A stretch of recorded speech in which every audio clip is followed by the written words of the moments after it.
అవును, ఫేస్బుక్లో నీ పోస్ట్ నచ్చి లవ్ ఇమోజి పెట్టా. అది చూసి నేను నిన్ను లవ్ చేస్తున్నా అని అనుకొని ఎగేసుకొని వచ్చావా? నీ మొహం అద్దంలో చూసుకున్నావా ఎప్పుడైనా?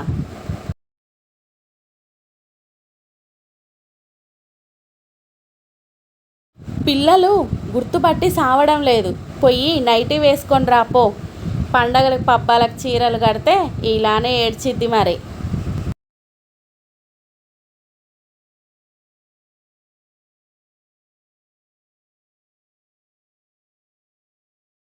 ఏం చెప్పను కాంతం, నువ్వు సంక్రాంతికి మీ పుట్టింటికి వెళ్ళినప్పటి నుంచి పచ్చి మంచినీళ్ళు కూడా ముట్టలేదనుకో.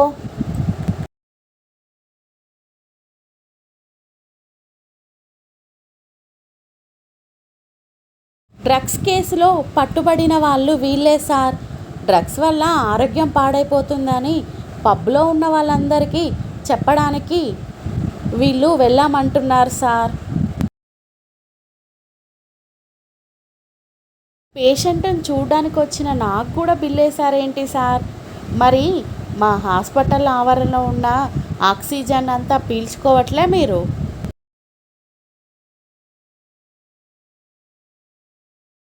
దొంగలం కాదు సార్, కస్టమర్లమే.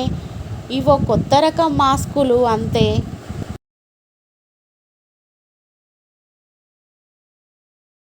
విక్రమ్ ఆల్రౌండర్. క్రికెటర్ అనుకున్నావా? వంట పని, ఇంటి పని, ఆఫీస్ పని అన్నీ అతనే చేస్తాడంట.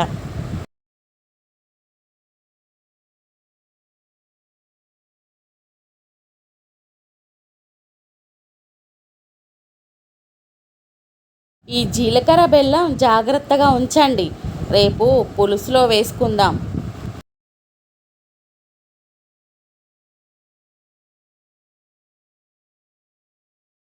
ఎవరికి చెప్పొద్దు, నీకు మాత్రమే చెప్తున్నా అన్నవి అందరికీ చెప్పేస్తారు. మర్చిపోకుండా అందరికీ చెప్పు అన్నవి మాత్రం మనకెందుకులే అని వదిలేస్తారు. ఏంటో ఏమో ఈ మనుషులు.